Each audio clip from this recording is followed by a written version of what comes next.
You're joining me at the stage where I currently have 500 animations made for YouTubers that look like this. Simple really, not groundbreaking, but it's a start. Check out the previous episodes to get up to speed on the plan and also how I made the animations by outsourcing. Now, because I outsourced the design and animation, it freed up my time to work on other things like coming up with my branding and my website. Now I'm going to run over how I went from this to this in a week. I could probably make this video 5 hours long, so I'm just going to touch on each step. I'll make videos on the tools, software and systems at a later date that are more how-to.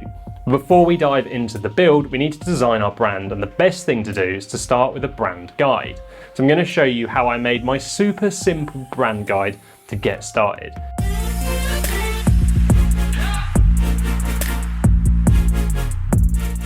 Now, I really advise spending the time on this. It will speed everything you do up on your website and your marketing in the future having this. The brand's not graphics, by the way. It's what you want people to say about your business. It goes deeper. It's the thing you want to come to people's minds the instant they think of you. It's what differentiates you.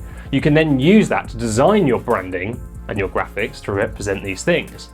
So many businesses in the world don't have a brand. Seriously, they don't. Seth Godin explains this incredibly well. Now, totally ripping him off, think about Holiday Inn or the Hilton. If they suddenly made trainers, try to imagine what those trainers would look like. So I just have this sort of grey image in my head. It's just pretty much nothing. Now imagine if Nike made a hotel, or Apple. Imagine that.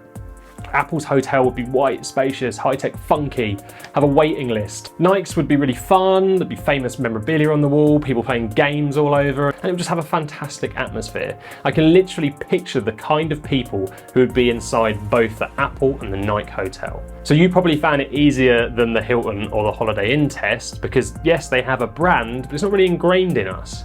So that's what a successful brand is. It can carry on to pretty much anything and people can picture straight away what they stand for, what they make, and who their clients are. Now don't worry, you don't have to be Nike right now or Apple or even build a brand to achieve your goals, but I'd spend time here because it makes your design process easier and more successful. I'm going to list down what I want my brand to be. Fun, provocative, edgy, human, courageous, supportive. I want people to tell others about this guy who made a product to support other YouTubers, and from the moment someone arrives on the website, for them to feel part of that mission. I'd say the word human is something I really need to focus on. Now, you don't often see behind the pages of a digital product. I want to use that to my advantage and use people power to win here. If you're planning on getting investors in and scaling something up, then you need to spend a lot of time here. Otherwise, don't kill yourself doing it. You can develop this over time. I recently rebranded my production company. Now, the name's the same, but it took me about 5 years to understand this to a level where I could actually do that and work out how to represent myself in a way that people would sort of organically digest. Now, to keep this simple, your face is the best branding ever. Our brains remember faces better than anything you could draw, and it's unique to you. I'm not kidding, this has actually been proven. Being the face of your business will probably make most people feel uncomfortable. And I'm not going to try and convince you to do this any more than, well, this, but it's easier to build a personal brand than a business brand, so that's on you, boo. So now I've got my sort of brand target, I'm going to look at my target audience as well. It's super important to make sure that they both tie in. So for the product I designed in the previous episode, it's kind of easy. 20 to 40-year-olds, video creators, that's definitely an easy one, from beginner to larger to smaller YouTube channels, if that makes sense. And it will appeal to people who don't have professional outsourced editors. Now, I need to target the USA, UK and Australia for now and focus on English-speaking countries, as the price point of the product might be too steep for the developing countries. Again, this can be worked on and added to over time. Different products have different levels of complexity when it comes to target audiences. The basics of the things you need to think about are your demographic, so age, location, sex of your target market, things like that, and the psychographic, so this is things like interests. So my target audience's psychographic might be gaming, vlogging, making videos, making a business, branding. You can go really deep too, work out the books they read, the films they watch, and so on. Dive into the back of the Facebook ad platform and you'll see how many things you can consider and then market to based on these psychographics. If you're new to all of this, it might feel overwhelming. So just keep an eye on it over the long term and build a more detailed audience as you go. So when you have your brand and audience worked out, again, this is very basic still, but I don't want to stop people from getting started with complex content. It's time to look at your branding. So your fonts, your colors, your designs, your graphics. So let's look at my brand and the things I want to stand for. Fun, provocative, human, as I listed earlier. So color is a good place to start. Color means different things. Purple is famously royal. Quality. Yellow is not great for trust, but it does tend to stand for cheap and fun. And I can live with that, especially the fun part. It's actually voted the least favourite colour, but it tends to appeal to the kid in us with feelings of warmth and originality, so I chose that. Just Google colours in branding to learn more about this. So I'm going to come up with a few different colours. Yellow, white, almost black. You see, you don't want to use full black in design. It's too much of a contrast using black. It actually strains people's eyes if they stare at it too long. So I'm going to go to almost black, and then I want an accent colour, so something to contrast the yellow and stick out. Here's a cool tool to check out. If you head over to color.adobe.com, you can play with the colour wheel to come up with yours. I'd advise digging out more content on YouTube about using colour. I'm just going to touch on it here. There's lots of options down the left. For me, I want to keep it simple and go complementary. This shows the opposite colours on the spectrum. So you should find when using these colours together, they stick out.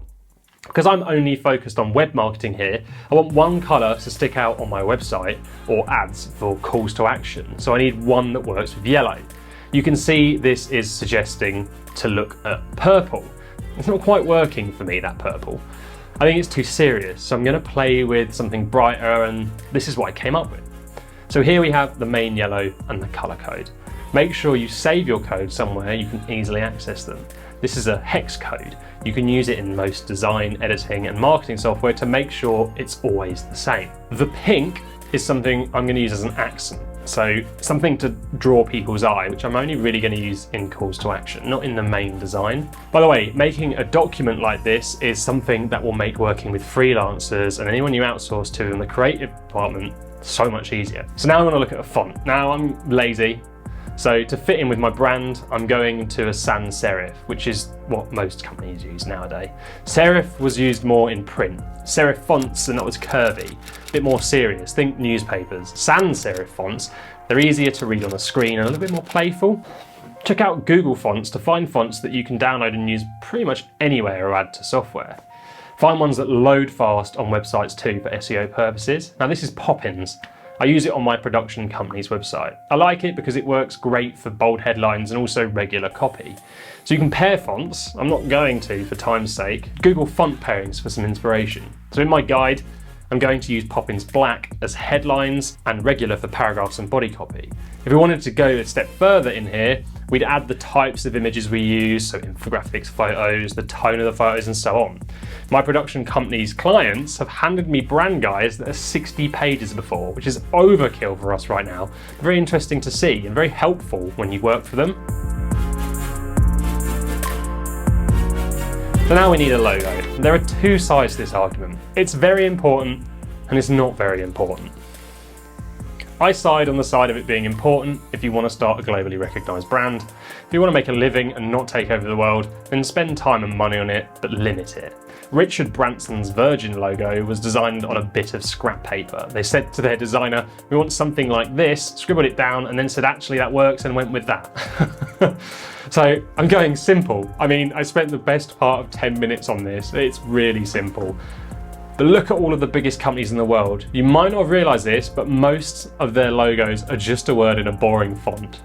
It's what that logo stands for you have more complex feelings about, not the font. So the icon I'll use and the font in Poppin is clean and fun, and actually it will do.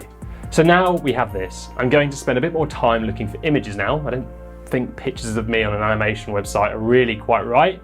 Maybe in the About Us, but for the website, I want to keep it fun. I'll add a human side to the videos I present in my marketing and support, which we'll get to in some episodes down the line. I found these images on Shutterstock that are kind of weird and fit my brand, so that's it. It took me about 2 to 3 hours. I'd love to have spent more time on it, but I don't have more time, and I spent all of my budget on animations, so I'll have to rebrand this another time if I want to. If any designers are watching, I'm sorry I didn't give this time it deserves. I just can't spare it right now. I need a minimum viable product to get started. So that's episode 3 of Building My Side Hustle. On the next episode, I'll be taking you through building a website. If you want to join me in my journey, make sure you hit subscribe, check out some of the previous episodes, and join my mailing list and the rest of the others on the Underdog Society, which is currently very small, where I'll be sending a weekly email out just with business tips and stuff that I find fun.